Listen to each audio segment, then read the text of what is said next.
Os ucranianos anunciaram que esse grande ataque que os russos desfecharam contra Lviv teria deixado pelo menos 19 pessoas feridas. Aí começa a entrar a polêmica, né?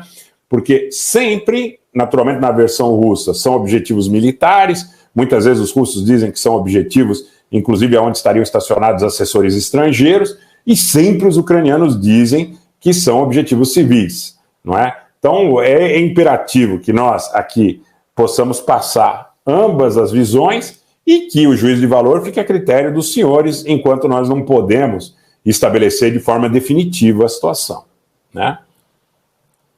Tomazoni, Rogério, porque quando a Ucrânia ataca território russo, é sempre isolado e não muito devastador, porém a retaliação da Rússia é sempre devastadora. Veja, as condições do exército russo, de um modo geral, se nós considerarmos só o exército russo e o exército ucraniano, os russos acumularam muita munição, muito armamento, muita capacidade missilística, e a Ucrânia, ao longo do conflito, tem recebido aportes. Então, esse processo é um processo que me parece que, em algum momento, foi mais penso, e hoje me parece, até pela própria questão, vocês podem dirimir a dúvida, se olharem para os mapas. Territorialmente, nós estamos há um ano num impasse de iniciativa. Podemos dizer até que a contraofensiva ucraniana não conseguiu grandes louros, mas também temos que reiterar que os russos não avançaram desde agosto do ano passado. Então, o quadro é que há um certo impasse de iniciativa, sob o ponto de vista de um equilíbrio nas regiões onde existem as linhas de contato. Essa é a minha percepção hoje, fria, que não está ligada à torcida, à ambição, o que eu gostaria, o que eu quero, o que eu acho, não. Mas me parece que há uma situação muito clara quando nós olhamos os mapas e percebemos que esses mapas, há exatamente um ano, mostram as tropas em posições muito parecidas. Então, o que está acontecendo? Me parece que as capacidades militares das partes são suficientes para que elas se mantenham nas posições em que se encontram. Vocês sabem que todo exército que ataca precisa de um contingente de pelo menos 3-1, dependendo do terreno, até 5 ou 6-1. Não há condição, nem de um lado, nem de outro, sob o aspecto dessa discrepância numérica de nós imaginarmos grandes modificações num curto prazo no terreno.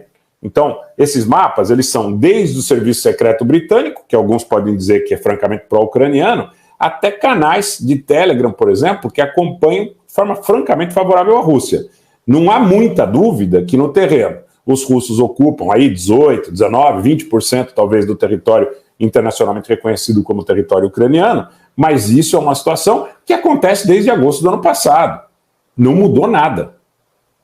Não dá para dizer que o conflito ele está definitivo e irremediavelmente resolvido. Né? Agora, é claro, morre muita gente.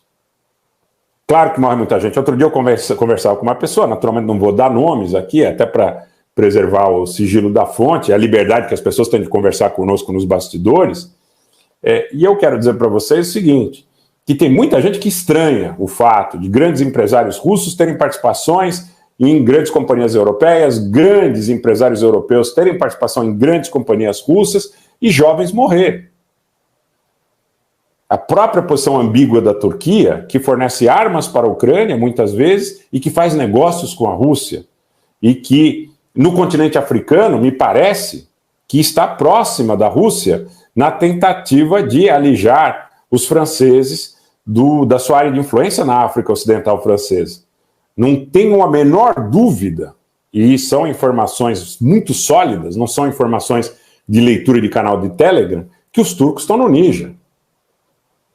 Então, quando o pessoal diz, no Níger há uma luta entre a Rússia e a França por uma área de influência, vejam, a luta que acontece no Níger tem a influência dos serviços turcos.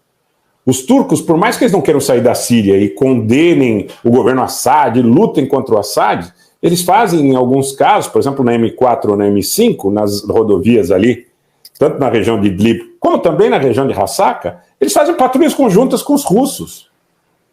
Os russos e os turcos têm patrulhas conjuntas no Azerbaijão, na região de Ardan, fora do antigo domínio ali do colchão que estava administrado pelos armênios para proteger a República de Artsakh.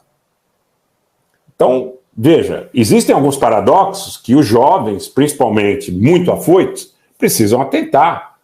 Porque como é que funciona o turco Erdogan? Mandando cluster para a Ucrânia, mandando Bayraktar, mandando equipamentos de desminagem, mandando armas de todo tipo, inclusive muitas clusters de 155 milímetros, e fazendo negócios com os russos.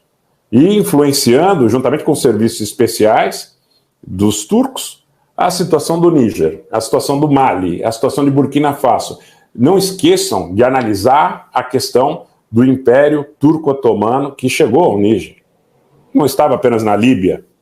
Então, se eles têm conflitos na Líbia, têm conflitos na Síria, têm conflitos de interesse no Afeganistão, têm conflitos de interesse no Quirguistão, nas antigas repúblicas da Ásia Central, por outro lado, eles, em muitos casos, têm negócios próximos. O acordo de grãos, ele era, de alguma forma, um privilégio para grupos empresariais no entorno do senhor Recep Tayyip Erdogan.